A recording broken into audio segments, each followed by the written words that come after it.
Hey everyone, welcome to Hit the Apex podcast. I'm Jawad here as always. Hope everyone is doing well wherever you are. I have a special guest for you, as I said last time we're on air this week, and none other than George Howson, host of Grid Talk podcast, one of the many wonderful hosts, as well as writer for F1 Chronicle and Spotlight Pro. How are you, George? How was your weekend? Fresh off the British Grand Prix. How's things? Yeah, yeah, all good, Jawad. Thanks for having me on the show. This one's been a while in the making. I I went to the British Grand Prix as media for the first time ever, which was a hell of an experience. It's one of those things I've always wanted to do. I've been to a few Grand Prix in the past, but never been to Silverstone. So to go there as media was I'm not gonna lie, it was one of the best weekends of my life. It was it was incredible. It's a bit of a cliche, but it was pretty much dream come true stuff. Seeing people that you've kind of idolized your entire life and seen them in person. It was I don't think it's properly sunk in yet, to be honest. It was an absolute assault on on my on my senses and everything. It was unbelievable. Did you have like I remember the first time I did it, I had like an absolute kid in a candy store type feeling. Yeah, Like you suddenly like I don't know if you when you go as a spectator there's only so close you can get to drivers, team principals, and stuff, and then when you're there you're like kind of standing right in front of them, and it's a bit of a starstruck feeling, I guess you would say. yeah, it's exactly that, mate. Kid in the candy store is a very good analogy for that. I mean, going to your first race is incredible because you see the cars for the first time. You get amazing views. You get to soak up the atmosphere. You get to see the track in person. That's all really cool. You did that a couple more times. It's still fun, but yeah, going as media and going in the paddock and seeing people that you've seen on the TV and seeing them in person. It's just unbelievable. Like I saw Sir Lewis Hamilton. I was just walking in the paddock and he absolutely just zoomed past me on his scooter. And I was just like thinking like, who the hell's that guy? And I turn around, and it's like, oh my god, it's Hamilton! Like, Yeah. Oh, I can imagine. Actually, that just reminded me, you didn't happen to see Roscoe, did you? Because I I would did be not I know. would be quite jealous if you did, because I'm a big fan of Roscoe. So So Hamilton doesn't do it for you, but the dogs the are where it's dogs, at. yeah, it's always the dogs. No, but that's all good. So, what would you say, from a media perspective, was the highlight of your weekend? Like, did you get any choice quotes or soak up a bit of goss? What was probably your highlight? You'd say.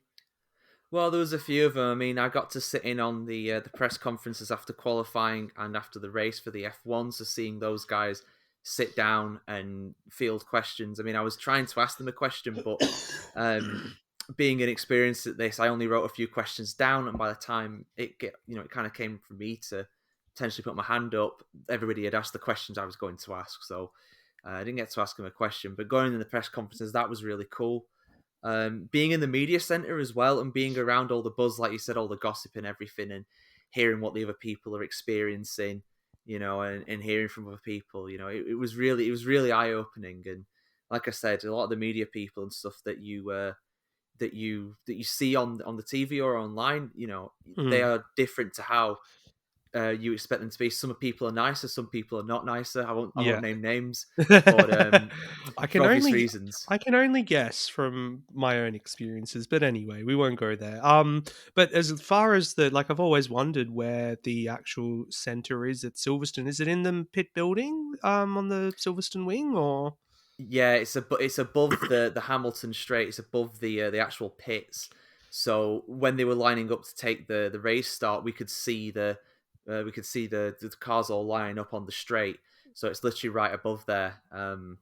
So it's on the right of the straight as you look. So you're on top Yeah. of there. So you're right in the action over there. Would have made for some great photos, I bet too. Like I don't know if you've seen, but Albert Park, it's similar. It's above the pit lane and everything, so you get a great view of the grid. And then when cars come out to do their practice starts as well on the pit lane as well, you can get some good stills. So no, that's so cool. I'm really excited and happy that you got to have that experience, and hopefully it'll be the first of many for you.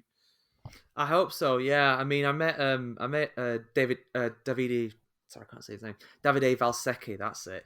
I met him, and he honestly, I absolutely love him. He's as passionate in person as you kind of expect from the commentary that he used to do for Formula Two. And he was just like, "No, you have to come to Monza. You have to come to Monza. You must experience the passion of the Italian fans." I'm just like, invite me then, get me a ticket. I'd Yeah, love to come. You know, yeah. so It's not gonna be coming there for free. Just send me the ticket and I'll be there. yeah, exactly. Awesome. Well, it was quite an eventful weekend, as we all know from a race perspective as well. Good that you were there firsthand to see everything and experience everything that the crowd and the media would have felt. But what a win for Carlos Sainz, getting his first win in F1, obviously from his first pole position as well. And would you say, George, arguably this was probably the race of the season so far? I don't think it's an argument. I think it's definitely the race of the season so far. It was an absolute standout. You know, for everything there was a huge crash at the start. There was some incredible overtakes. There was a surprise winner in a way in Carlos Sainz just because it's been so long and he's had chances and it's never quite worked out for him. And this one, it changed so much. You know, you thought, oh, Verstappen's going to win. No, Sainz is going to win. Leclerc's going to win. Hamilton's going to win. No, it'll be Leclerc. No, it's actually Sainz, and he's done it. And so I was so happy for him. He's waited so long. He Before this season, he was the most consistent driver in Formula One for a number of years, and he has made mistakes this year. He has let himself down, has let the team down, but he really, really stood up for himself when Ferrari was trying to team order Leclerc into a victory. He said, "No, I'm not doing that. I'm passing him." And he went out there and he passed him. So I'm so happy for him. And you never know, it could spark a championship challenge for him. It could very well. So we'll talk more specifics on Ferrari and team orders a bit later on. It would be a different story, however. We wouldn't be quite saying that this was the GP of the season had the consequences been much worse on the first lap. Mm, So I'm talking about, of course, the horrific incident, the horrific crash involving George Russell, Guan Yu Zhou, Alex Albon was involved separately as well. But I think the moment that stole everyone's breath and put everyone in a bit of shock for a while was seeing the Alfa Romeo hurdle across the gravel upside down, then mm. flip over the tire barrier and become wedged in between the bottom of the grandstand and the barrier. So, we've watched a lot of races between both of us, George, and, when you see an incident like that happen and then there's no TV coverage in that time, Mm. you're sitting there chewing on your fingernails, like waiting nervously, refreshing your Twitter feed or any kind of feed you can get on what's going on at the track. And it's such a nervous, anxious moment because you were like, have we witnessed something horrible here? Is he going to be okay? Like, we went through it with Roman Grosjean only a couple of years ago, but what was the feeling like trackside? The crowd was silent. How was everyone up in the media center too? Like, go through it, please. Yeah, so I mean, ever since Jules Bianchi passed away in 2014, I think before that, because I was I was into Formula One for a while before that, but that was the first time I'd ever seen a death occur in the sport. Ever since then, when there's a serious accident like that and you don't know what's happening, a lot of us just feel the worst. I think um, we were just watching the start of the race, and like everybody else, we have the TV feed on. That's exactly the same as it is back home. Um, and we just saw cars going through the first corner, and then all of a sudden there's a car upside down, and we didn't even know who it was at first. We didn't even know. We thought, oh, is it Bottas? Is it Joe? Is it someone else? But it was Joe, and it's an absolute testament to the safety of these cars and the halo as well. The fact that he survived that, because it was so long. I mean, it felt like about 15 minutes or so. Maybe it wasn't quite that long, but there was, when we saw the car going upside down, I won't repeat what everybody was saying, but you can imagine. But it was all just gas and just like, whoa, like who's that? What's happened there? Um, and for a while we didn't know. We just saw the wreckage of the car, and we're just like, how the hell did it end up there? how did it end up in behind the tire barriers? And then we eventually got a replay, and we saw what happened. And yeah, I mean, I said it at the time. George Russell's Mercedes just acted like a ramp effectively, and it just launched Joe into the air, and he went flying. And Mm. yeah, the fact it went over gravel as well, because I thought at first, oh, it's, he's caught in the gravel, and gravel's not a super solid surface. It kind of forms around the car. So I thought this could be bad. This could be Yeah, really, really bad. Um, and thank God he got out of there, and I think he's relatively all right. He's going to be very he's going to be very traumatized after that. It's going to be nervous for him going back in the car in Austria, but I hope he makes it back in Austria to, passes fit and everything like that. So for a long time we were thinking, we don't know what's happening here, and that's the scariest thing. We didn't hear anything for a while, and then when the radio came on from Bottas's engineer saying, "Oh yeah, Joe's okay," you could hear the cheers from the crowd. You couldn't hear the crowd too much through the weekend, because it's all like soundproof and stuff. The media center, so you only really hear the cars, but you heard the crowd then, and yeah. So I just thank God that he's all right. It's just one of those freak occurrences, and thank God for the halo. It really did its job twice that weekend. absolutely. And you touched on it just then that the Halo did its job twice over the weekend, and there was an incident involving Roy Nissany earlier in that F2 race as well, where the Halo came into act. And I've said this all week to people who don't watch racing that I see on the outside, and they're like, oh, we saw the crash on the news and everything, and you must be like happy about that Halo thing or whatever. And I'm like, yeah, and considering 5 6 years ago when it was being introduced, how many people were so anti Halo. It's like if it wasn't on the car, then the boy wouldn't have his head. As simple Yeah, as that, and it's so incredible that every time an incident like this happens, the FIA doesn't just sit around and sit complacently there. They're going to make some kind of change, I'm sure, as well. They're never satisfied with the safety standards, and I think that's really important. That even though we didn't have any fatalities in this incident, that they're still going to look at making changes, whether it's to the tire barriers or try and have the drivers more protected. Like that they're so vigilant with this sort of thing, and that's really good to see. Um, with the incident itself, so it all kind of got triggered when Pierre Gasly was trying to go for a gap between Russell and Joe, and the gap kind of closed. Gasly tags the Mercedes, which then concertinaed onto the Alfa Romeo, and then behind them there was also some chaos. And this all came because I think a lot of them got really bad starts.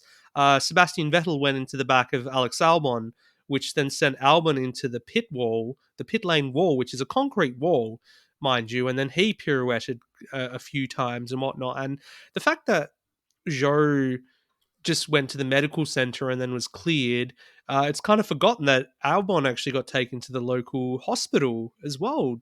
That was yeah. insane.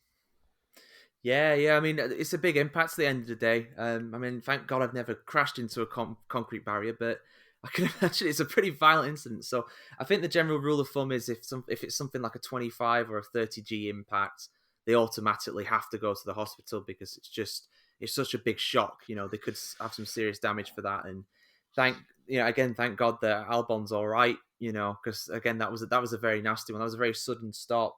Obviously, it wasn't as spectacular as Joe's, so it didn't get the airtime, and we knew Mm. pretty early on that Albon was not seriously injured. The fact he got out of the car, so there wasn't really any kind of doubt about that. But yeah, just a crazy first lap incident. I mean, I don't know, because I've not. There's so many different moving parts to it, but it seems like maybe Albon could have perhaps broke early because of the stuff that was happening ahead of Mm. him with. Because in that kind of incident, I get it all the time, because there's some absolute idiots who drive in the UK on motorways. If you're seeing a potential accident up ahead, your instinct is slow down, get out of the way, even And if the that means potentially hitting a wall. and the guy behind you, the person behind you, sorry, probably wouldn't have seen that, and or sees it, but it's too late, and then gets on the brakes and rear ends you almost. So At Mm. the end of the day, just, happy both drivers were fine. I'm hearing that, they're both cleared to race this weekend in Austria, so that'll be Mm. like a miracle after what happened there on the first lap in Silverstone. So we had the red flag brought out for the tire barriers and also for Joe as well. And in the meantime, like as if all that wasn't manic enough, there was a foiled protest as well that got Yeah. stopped by the authorities, and like I'm sure there would have been quite a bit of reaction to this over there as well. A lot of people have come out and said, they're in this group, they're entitled to their voice. It's a very pertinent issue, but not to risk it, on a live racetrack, especially with cars that do, in excess of 350 kilometers an hour. Mm. We don't need unnecessary deaths like that. So, and yeah, it's strange given that Formula One is going in that direction of environmental protection and promoting sustainable fuels and being net carbon zero. Like, it didn't make sense to me a whole lot. No, it didn't make sense to me either. Again, we didn't know about this straight away because of everything that was happening with the crash, but a few people pointed it out on Twitter. I think a few people got the tweet from Arava, and that's how a lot of it kind of spread from there. Yeah, I mean, it's just absolutely disgusting. I mean, I'm not sure if you have a. I hope you don't, but I'm not sure if you have an Australian stop oil organization over there. But here in the UK, they've been going in football matches, in Premier League matches.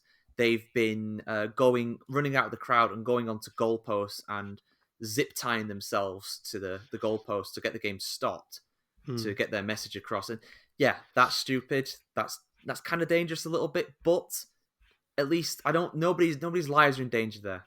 As Hmm. annoying as that is, nobody's lives are in danger. I don't agree with it. I don't think that's the way to do it. But I'm not saying that by any means. But going on a Formula One racetrack on the Wellington Straight, they're doing 200 miles an hour there.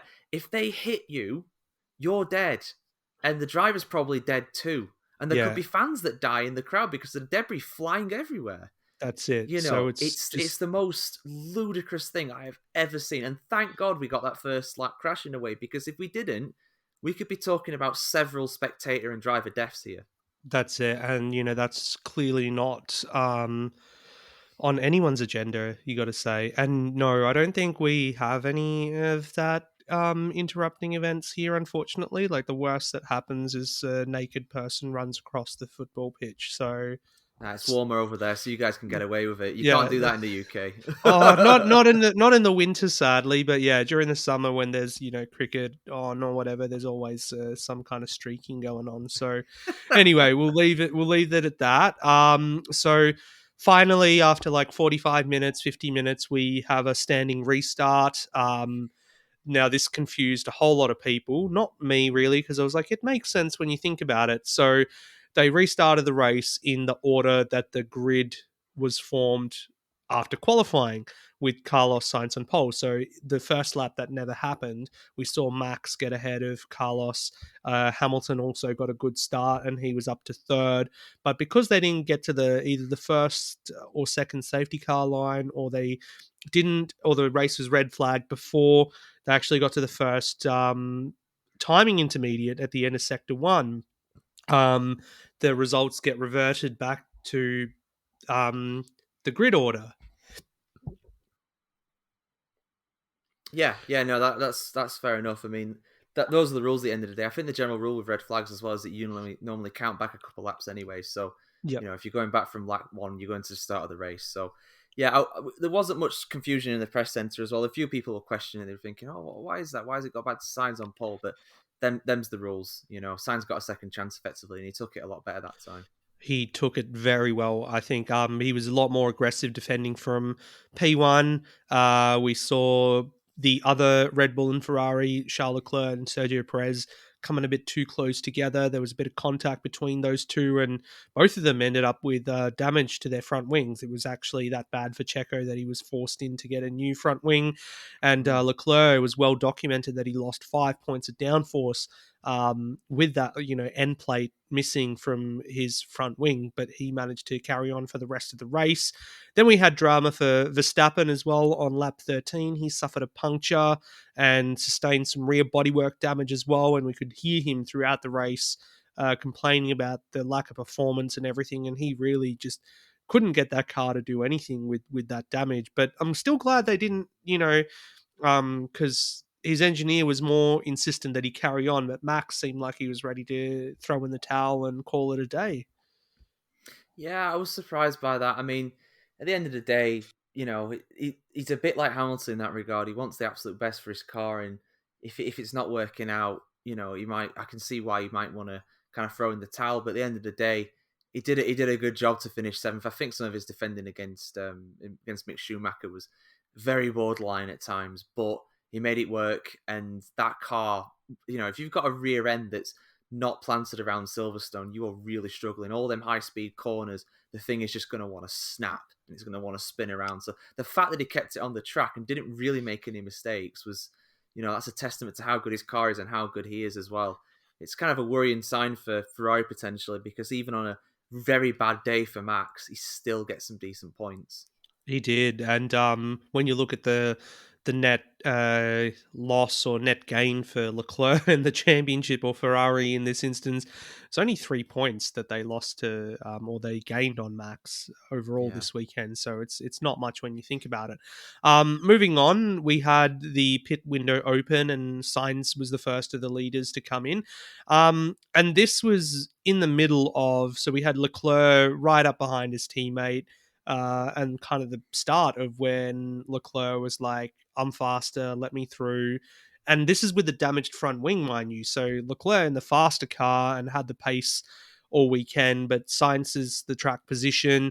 He wasn't willing to get out of the way, but then you had Hamilton coming from behind as well, looming as a threat. Like who would have thought that Hamilton would be on for what would have been a ninth win around Silverstone this weekend? But it certainly he pleased the narrative, you got to say, with that by being in contention.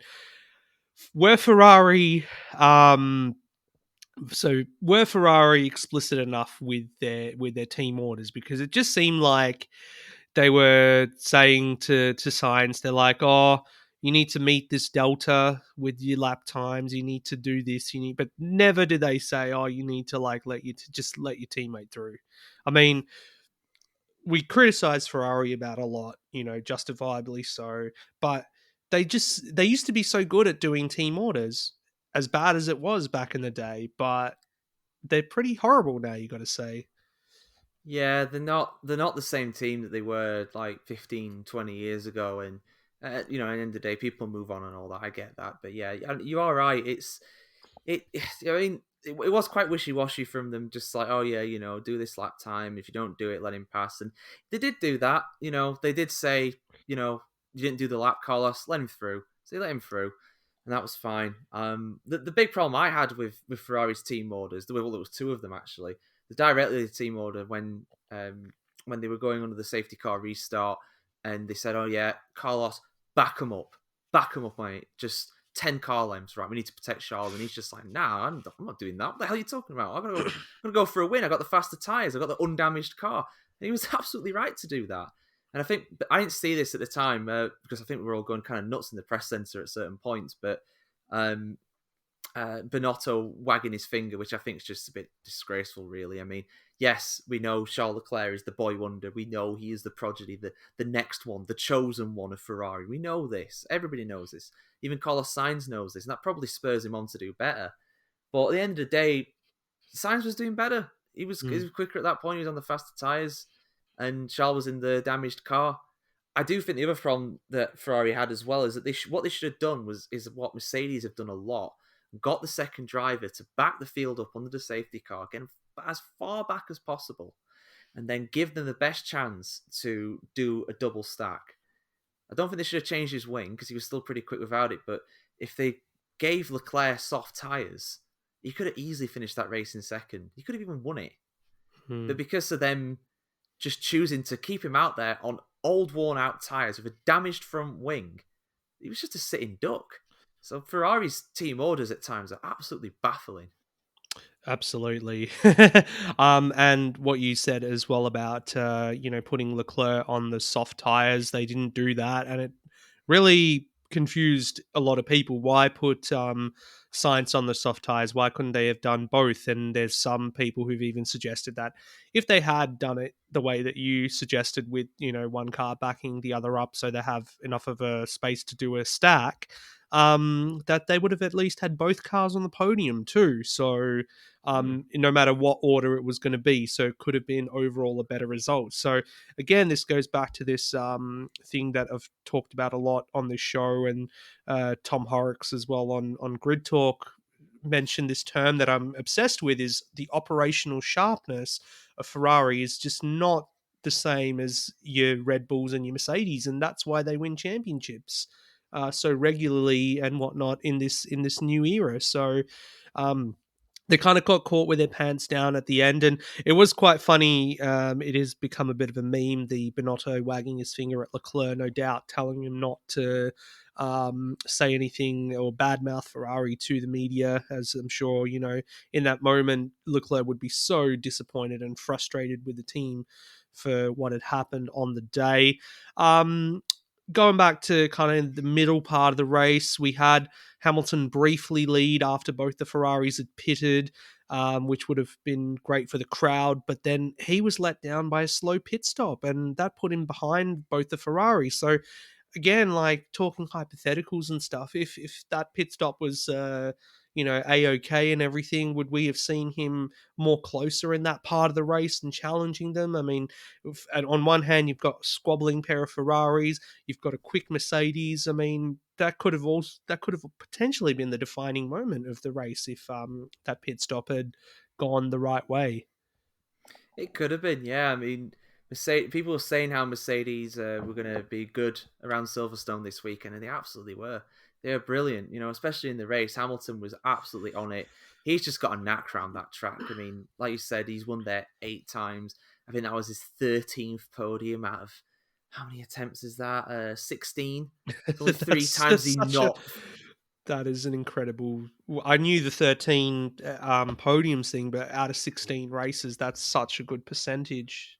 it's just ridiculous. He's so good around Silverstone, and I mean, I don't know. He could have won, But I think the biggest thing for Mercedes, and it kind of highlighted it when he overtook Leclerc and Perez late on. He just got repassed straight away. I don't think they quite had the straight line speed, but Hmm. on in clean air, he was up there with the Ferraris. Yeah. While Leclerc and Sainz were squabbling, he almost had a pit stop on them. So you never know. He could have done it. And if Mercedes keep this rate of development up, they're going to get a win at some point this season. They're not going to challenge for the championship. They're too far back. But, if Ferrari keep making mistakes like they keep doing, they could get second in the Constructors' Championship. It's entirely possible.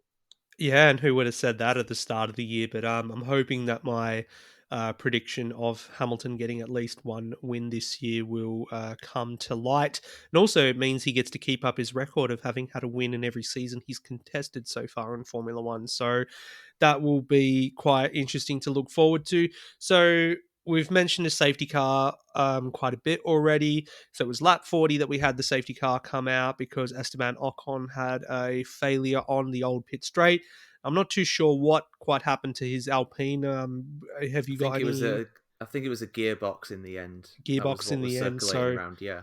bit of a disappointing end for Ocon, really, because Alpine, they've really had some good pace lately, and they've been scoring points. And when you look at their midfield rivals in McLaren and the way that their trajectory is going at the moment, basically racing with one hand tied behind their back at the moment, are McLaren. So for Alpine to lose a car like that, would have been disappointing given that they could have taken some more points out of them at the end.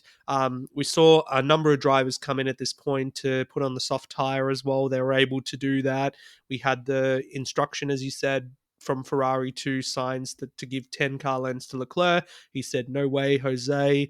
Um, and with the grippier soft tires at the end, he was able to pounce and get ahead, and that pretty much left Leclerc exposed to the likes of Hamilton and also Perez. At this point, we haven't mentioned Perez, but he was at the back of the field after those opening laps, having to change his front wing and everything.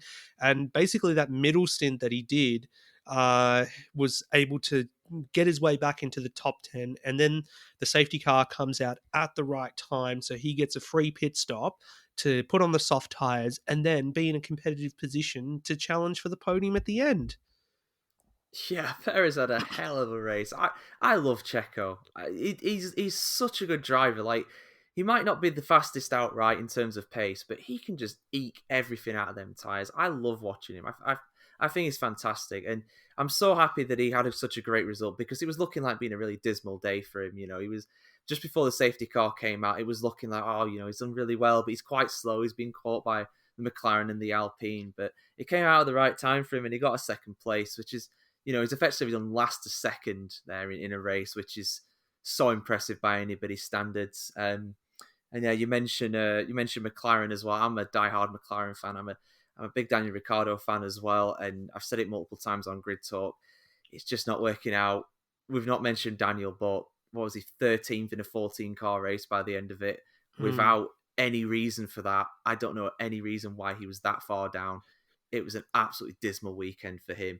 And McLaren, again, I've used that exact phrase. They are fighting this fourth place battle with one on time behind their back. They're fighting it with just Lando and Alpine.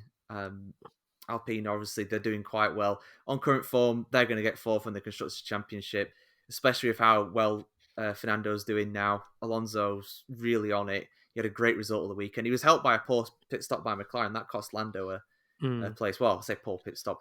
A bad timing of the pit stop. They left it a lap too late under the safety car, so he lost a place there. But yeah, if Alpine keep getting double scores, if their car remains reliable, they're going to get fourth in the constructors. Because right now, Dan is not the man, I'm afraid. Not at all. And with Lando, so did he, before the safety car, did he pit just before then as well for that second or like his first stop of the race, and then pitted during the safety car for the soft tire? Because he had track position over Fernando in that part of the race, I believe. He did. So what happened was that when the safety car got thrown, Alpine brought Alonso straight in.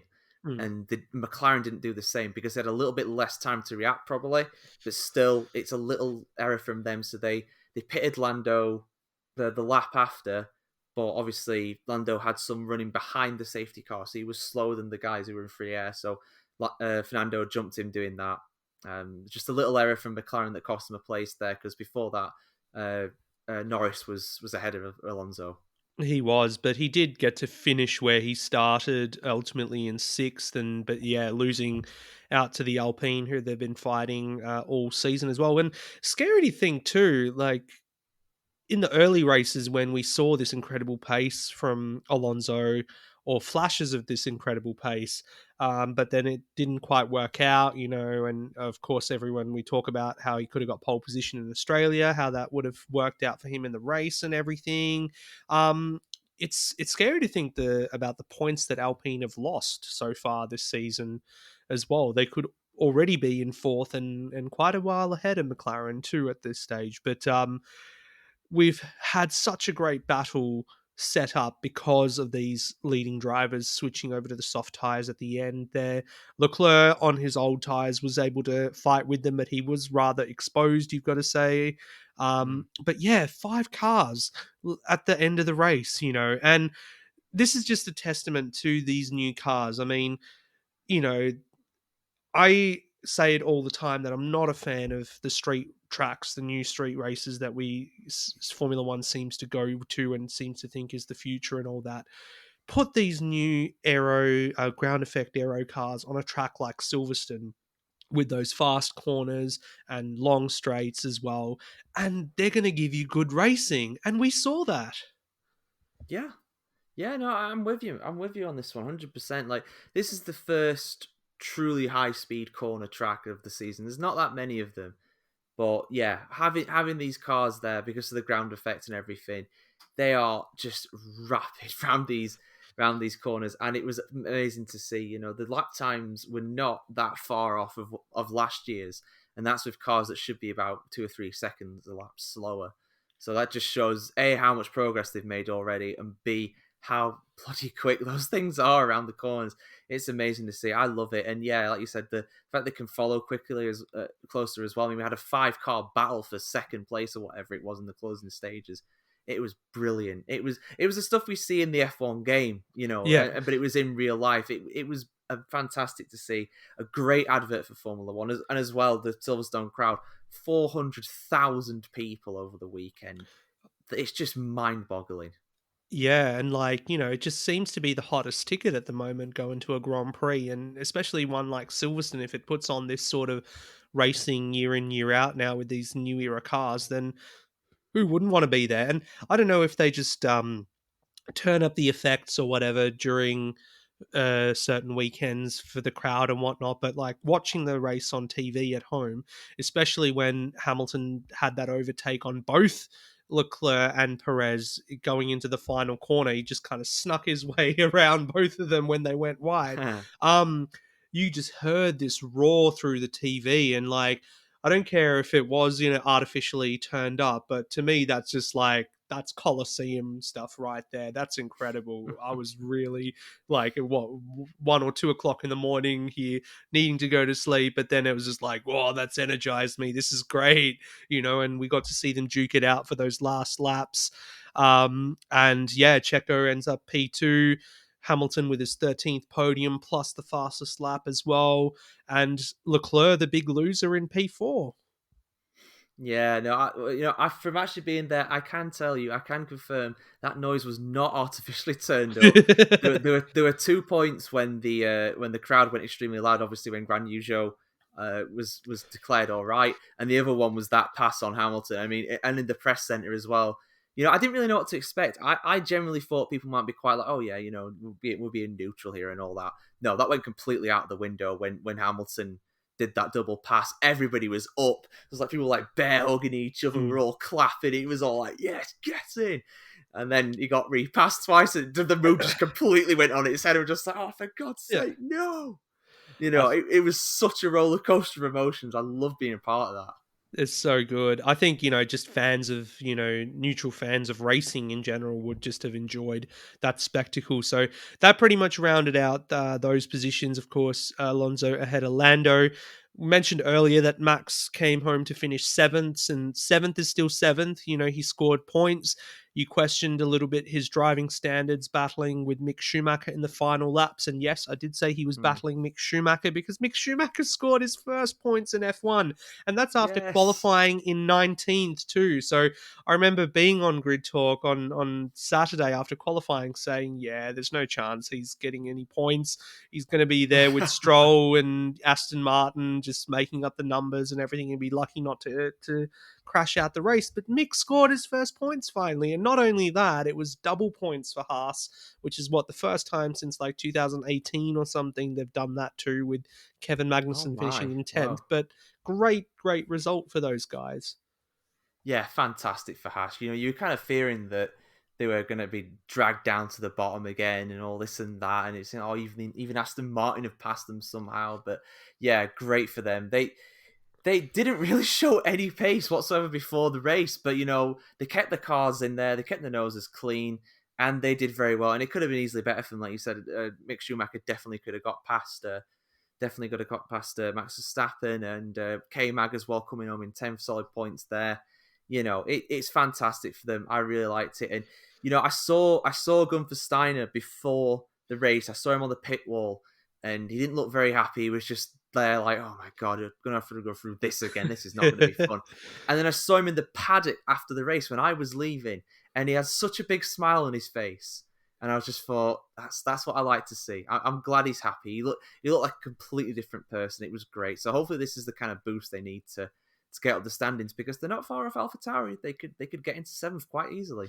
Yeah, it's looking quite tight between those guys at the back of the field at the moment. And what I was going to say is he probably was walking around saying we look like a bunch of rock stars now. And I think Gene Haas was there over the weekend too. So good to put on a show in front of the big boss as well, in terms of that. So yeah, and then we had Sebastian Vettel sneaking into the points as well, finishing in ninth. So at least a decent showing for Aston Martin on home soil. I say a lot about Aston Martin, as everyone does at the moment. So not much else to say this time. It is pretty miserable that they qualified right at the back of the grid, and the British racing green, Aston Martin, one of the most prominent British brands in the automotive industry, just iconic British brand in general, and they're flailing around at the back of the grid, making no sense at the moment. So I don't know, like what the feeling is about them from your end and whatnot. Yeah, I mean it's a tough one with Aston. I think at the end of the day, they've not developed the car properly. Well, they've not designed the car properly. Developed it a little bit since then. It's getting better slowly. They're picking up points on a semi-regular basis. To be fair to them, even Lance Stroll's getting in points every now and again. It's not that bad of a car, but because of how competitive the field is, it's tough for them to score regularly. And when they do score regularly, it's quite it's likely that guys around them that will also score regularly. So that's how competitive it is this season. I mean, the team in ninth place, Aston Martin, have like 20 odd points. I mean, if you think back to literally last season, we had Haas, Williams, and Alfa Romeo, and they were barely scoring anything for Hmm. most of the season. You look at it now, and like Williams with 3 points last year, that would be enough for eighth. Now they're rock bottom by some distance as well. So the field has got a lot more competitive. It's closed up a lot, but the adverse effect of that is that you need to be scoring very regular points to make any kind of ground. Pretty much so. And what you just mentioned earlier about them being close to AlphaTauri in the constructors, I had to actually go and check the standings there, and I'm like, wow, that's not a lot of distance between them. It's actually what 9 points covering seventh to ninth at the moment. And we'll talk Mm. about AlphaTauri then in that instance. So not a great race for them again. It's probably the one liner you could say about their whole season so far. We saw both their cars at one point actually have a spin together, which was quite funny. Like, when you see synchronized spinning with two different cars, but to see two cars from the same team do that was rather funny. Yuki Tsunoda blowing up on the radio, but he ended up copping a 5-second time penalty for making contact with his teammate, and then Gasly having a DNF as well. So yeah, given that this is a team that everyone say are like they're the silent achievers, they're going to make that leap, and potentially with these new regulations they could have made that leap. And also now Gasly having committed to them for another season. I mean, what's your thoughts on AlphaTauri, and has Gasly kind of got himself stuck there for another year? Was he able to go elsewhere? Did he have no choice? I mean, it's an interesting discussion, this one. Yeah, I mean, we don't know what happens behind closed doors, but I was shocked to see Gasly commit to AlphaTauri so early. I thought that he would go to McLaren. I thought he would replace Daniel Ricciardo. To be honest with you, I was pretty convinced of that. I thought really early on before the season started, I thought maybe he'll go to Alpine, but the more I thought about it, I just thought, well, for that to happen, you'd have to have Ocon leave because Gasly and Ocon famously do not get on. I don't Mm. know why, but they've always had a really nasty rivalry, those two. So you need Ocon to leave, and I just didn't see Ocon leaving. I think he is the future of that team. They made that pretty clear with the very long contract they've given him. But yeah, AlphaTauri, they are the silent achievers, like you say. I mean, they got a win a couple seasons ago. They used to they got a few podiums last year as well. So they do get some good results, and I like to see them do well because they always say, oh, there's the DNA of the Minardi still flowing through that car, but with how they've been recently, it's looking more like a Minardi than Yeah. a Red Bull Junior. Unfortunately, I mean, I mean, I've defended Snowder a lot. He's done a lot better this season on the whole for sure, but his last two races have been dismal. He crashed out in the pit lane exit in Canada, and then in my mind, he caused that crash between him and Gasly. He dived for a gap that you would try maybe with a rival, but not your teammate, because it's Mm. always going to end up with somebody copping some damage, and both of them did. So it's bad. They're under pressure. They're absolutely under pressure. Helmut Marko will be on those two. Unfortunately, Well, I do feel for them. That's it. And like, you're saying Helmut Marko will be onto them. It's like, well, Helmut, their response could be, well, Mr. Marko, who are you going to bring in to replace us? Because it doesn't look like you've got a lot of options there. But we'll touch on that a bit later anyway. We'll Yeah. round out this one. So Williams, of course, another iconic British team, not having the greatest day either. I mean, it was a highlight for the weekend to see Nicholas Latifi get his first ever Q3 in F1 in P10. And didn't really talk about qualifying much, but it was a wet qualifying. And for someone like Latifi, who's been under so much pressure, I'm guilty as charged as being one of those people who said, yeah, that's his time done, and trying to get behind the idea that they would replace him actually at this weekend, at this race at Silverstone, thought they would bring in Oscar Piastri. But for him to go put in a performance like that kind of, reminds you of the performances we saw from him last year where he was able to score points. But is it enough to save his career, George? He didn't finish in the points during the race. But is that Q3 appearance, that drive in qualifying in the wet, enough to save Latifi? No. Um, not by itself. No, I mean, you know what? I've been one of the biggest critics in Latifi. In the past, I've defended him no end because I thought, he's young, he's inexperienced, he's nowhere near as good as George Russell. We know that, but he's bringing the car home pretty consistently, and that's all you can ask from a young driver. But this season, he's not been doing that. He's been absolutely miles off of Alex Albon in a team that it's his third season there in that team. He should be claiming ownership. He should be trying to be a team leader, but he's an absolute follower in that regard. He's been awful this season. However, around Silverstone in the wet, the circumstance that I just did not think would favour him at all, he was excellent. He took his chance. He set some brilliant laps when the track was drier, not dry by any means, but drier in Q2.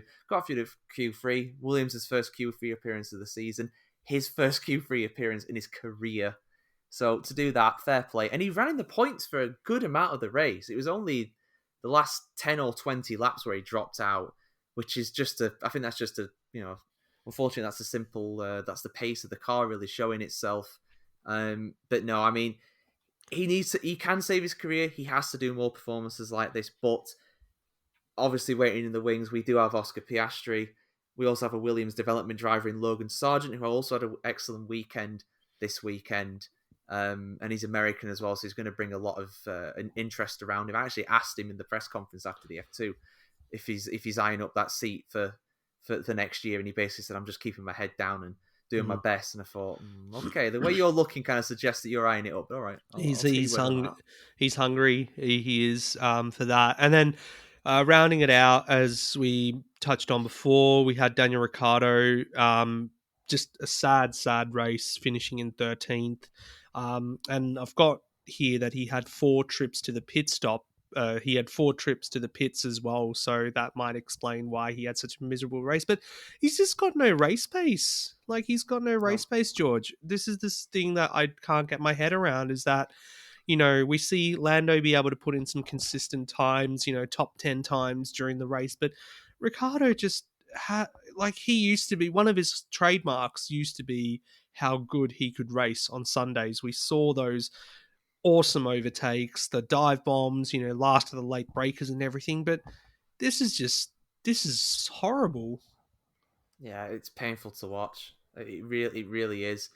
I mean, yeah, he's gone to the pits 4 times, like you said. I didn't realise that, but I don't know of any reason why he did that. And if it was probably self-inflicted with some damage, perhaps, or something like that. To finish 13th in a 14-car race, the only guy behind you being Tsunoda, who spun out and hit his teammate and had a pretty dismal weekend. And the penalty, 5-second penalty as well. Yeah, I mean, I don't know what it is. It's a team that has been performing extremely well in recent seasons. It's a driver who, remember in 2014, he went to Red Bull. He beat Sebastian Vettel fair and square. He wiped the floor with him in his 4th season in Formula One, I think. Yeah, 4th season in Formula One. He beat a 4-time world champion, the guy who won the championship 4 times before that. He was the boy wonder. He's like, this guy is the next talent. Forget Hamilton, This guy, in a few years, he's going to be the guy that's winning everything. And he's just fell off a cliff. I don't know if it's his confidence. I don't know if it's the car. I don't know what it is, but it's just not working. And I actually saw Daniel in the paddock after, I think it was before qualifying. I think it was, yeah, it was after qualifying, something like that. I saw him in the paddock. He just doesn't seem. I've never met him before that, but he didn't seem like the kind of Ricardo I imagined him to be. Hmm. He's not got a spring in his step. He's just sort of meandering around and just doing enough to, well, not in my mind, not doing enough, but in his mind, probably doing enough to stick around. It's really, really sad to see. I don't know how he's going to solve it. Yeah, that's the question that we're all asking of ourselves. And, like you, I'm a big fan, big McLaren fan as well. So, it is from a team fan perspective, it is hard to see, them fighting with one hand tied behind their back and Lando only bringing in those performances. But you would have thought around a track like Silverstone, which, Ricardo's been successful at in the past, and now we're heading to places like, maybe not so much Austria and France, but Hungary, then, Spa, Monza, races he's won in the past, we can say, Yeah. whether they be for Red Bull or for McLaren. Um, yeah, you'd expect him to pull his socks up and perform better, especially after the mid-season break, because that's when silly season starts, and that's when people are going to have to start assessing their options for next year and whether they can get themselves a better deal. Do they cut their losses and say, look, we can't go on another year like this where we risk losing points again, losing to our rivals. I mean, I said this like at the end of last year. I'm like, the only reason McLaren lost third in the championship to Ferrari was Carlos Sainz was the difference, in my opinion. If Carlos Sainz was still at McLaren last year, I feel like they would have had the consistency they needed to finish third. But he took that consistency over to Ferrari. Ricciardo didn't pull his weight, apart from the one win that, and still one of the greatest wins I've ever seen at Monza. And there's your difference. And again, this season we're seeing it. Like you look at Alpine, both their drivers, they still have their moments where they're not finishing races, but they're being a lot more consistent as a duo than McLaren so far. Yeah, that's the thing, isn't it? That's the difference. Ricardo's he's just not making a difference. You think in his second season in McLaren, he'd have improved, but he's regressed. He's got worse. The gap between him and Norris is astounding. Norris is pulling off miracles in that car. I think he's outperforming the car, quite frankly, on a number of occasions. Ricardo's just underperforming. You know, it's just mind boggling. I can't get my head around it. It's so frustrating. And he's probably going through the same thing as well. It's just not working for him for some reason. He might need to take a break. He might need to potentially retire, or whatever, or go to another team, because he's supremely talented. We know how Mm. talented he is. You don't lose that kind of raw racing speed just because you're not performing. Form is temporary, class is permanent. Yep. Daniel Ricciardo's class, we know this. Nobody will doubt that. But right now, his form's just dire. Mm, pretty much. So we'll leave it at that anyway. Don't mean to keep bagging out the bloke because we both love him. But Yeah. thoughts then on the championship itself so far this season? I mean, when we look at the points and what we mentioned earlier, that Leclerc ultimately only took 3 points off Max. You said it, kind of said it earlier, that it's really Red Bull's title to lose this season. Yeah, it is. I mean, they've got a big advantage. They've got both drivers first and second.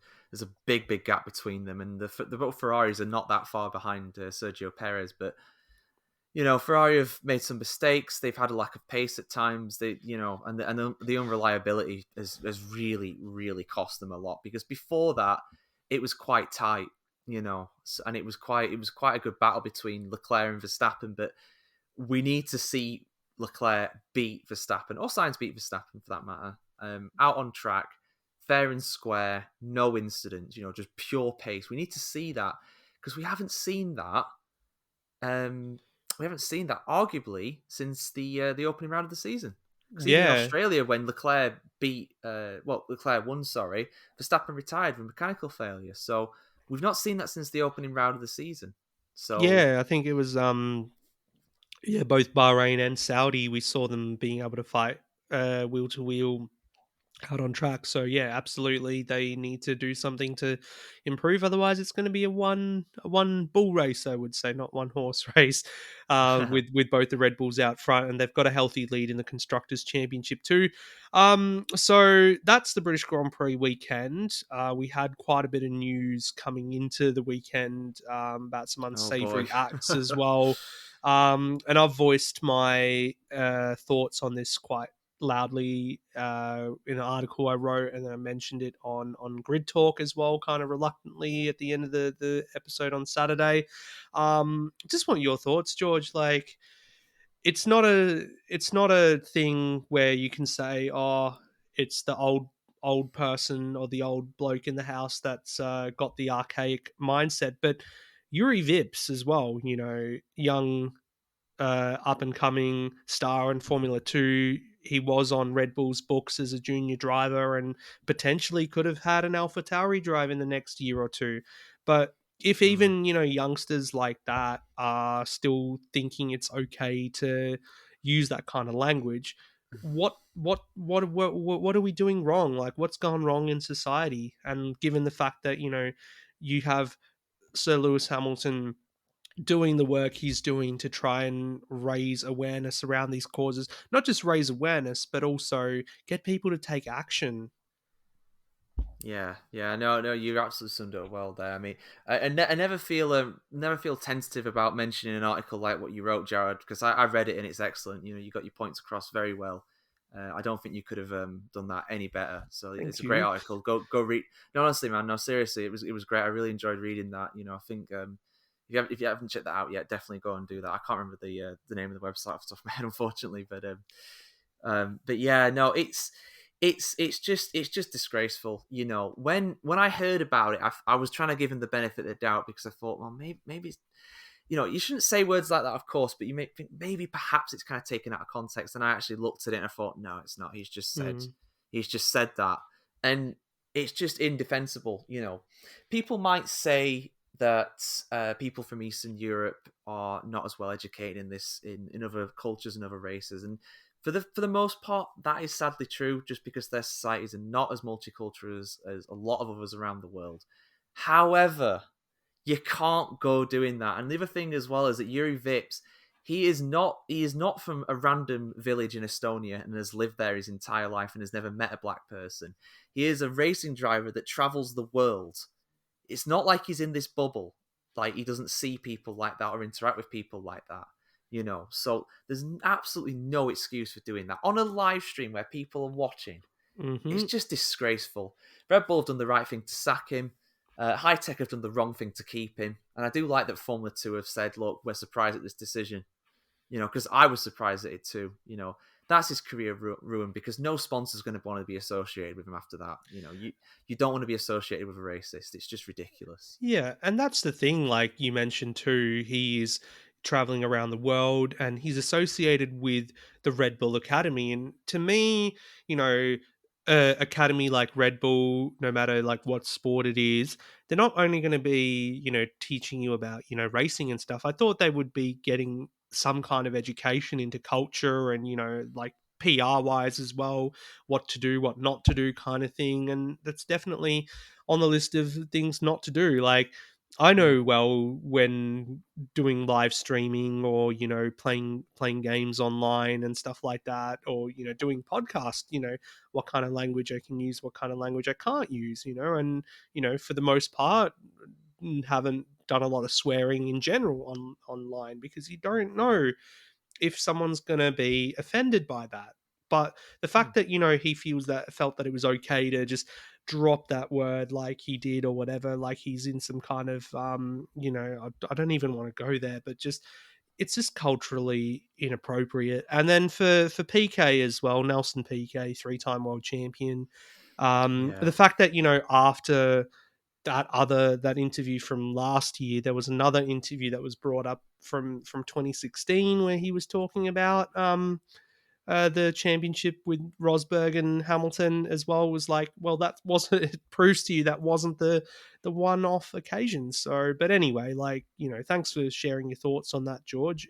The article George is talking about, I wrote for the Raw as always. So check that out through my Linktree and everything. And yeah, we hope that moving forwards, this is something that people change. We can change this mindset in people, no matter what age they are, wherever they are in the world, because it is horrible and yeah, very offensive. So looking ahead then this weekend, another double header. We've got the Austrian Grand Prix.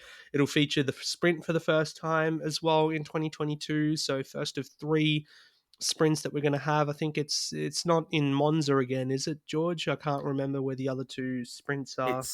It's the second one. We had one in Imola earlier in the Oh, we year, so did. There we go. this is Sprint 2 Electric Boogaloo. So Yep. All right. Well, that makes more sense then. Sorry, I just like, have we had a sprint this year? And that's the thing. Like Imola feels like such a long time ago to me now. We're so far into the season. It's such a long season, and I think we'll be all excited by the fact what we saw in Silverstone with three teams fighting for the win. Potentially, we might have that, but with an added sprint race to come as well on the Saturday at the Red Bull Ring. And you look at the record there for the home team, which is Red Bull, and Max Verstappen arguably with another home race with the Orange Army going to be out there in full force. He's won at the Red Bull Ring 4 out of the last 6 times, which includes the wow, double headers that we did for the last 2 years, the Styrian Grand Prix. So he won there, I think, at the last year's Styrian Grand Prix where he did the back to back. So he's got form around there. We know Hamilton's won there before, but it's traditionally not a great track for Mercedes. They have a lot of cooling issues, but who knows how that's going to be. McLaren have done well in Austria as well, so this could be like watching a Moto GP race almost, with all the cars so close to each other. I hope so. Yeah, I hope so. Definitely, it's got a potential for it at the end of the day. I mean, obviously we have a lot of high speed corners in Silverstone. We have a lot of slow speed corners at Austria. About half the track is slow, half the track is quite fast. So I feel like we're in for some close racing because we've got 3 DRS zones all back to back, continuous straight. So passing won't be a problem around here. And like you said, Max Verstappen, he's excellent around here. 4 out of the last 6 times. That is a hell of a record. And the back to backs we did last year as well. It really extended his championship lead, and I can see him doing it again, to be honest with you. But Leclerc's pretty good round here. He could have won quite easily in 2019. I want to say they had a really good battle, him and Max, for that. So there's definitely potential there for a good race. And also, yeah, last lap Lando. I remember seeing that the podium that he got there in 2020. So a lot of the drivers have some good memories around here. Yeah, and it's such a great track. I mean, I'm so happy to be going back to these traditional circuits after having, what seemed like the street circuit championship earlier in the season, having them all kind of lined up with each other. Not that, I dislike Montreal or Baku either. Like, I love Montreal. Baku, yeah, it's all right. But seeing the racing that we saw at Silverstone over the weekend really excited me, and yeah, to have Austria, then we're going to Paul Ricard, Hungary, and then yeah, mid-season break already, and then after that you've got Spa, Zandvoort, Monza. It just gets better in my eye. But yeah, that's exciting as well for V8 Supercars fans this weekend. Supercars, we've got the Townsville 500 on, so I will be recapping that next week on the show, which will be exciting to see. I'll just be envious of the good weather that's going on in the north of Australia at the moment, rather than the cold, miserable weather that we've got down here. Quite similar to what you're saying, George, about what's going on there in the UK.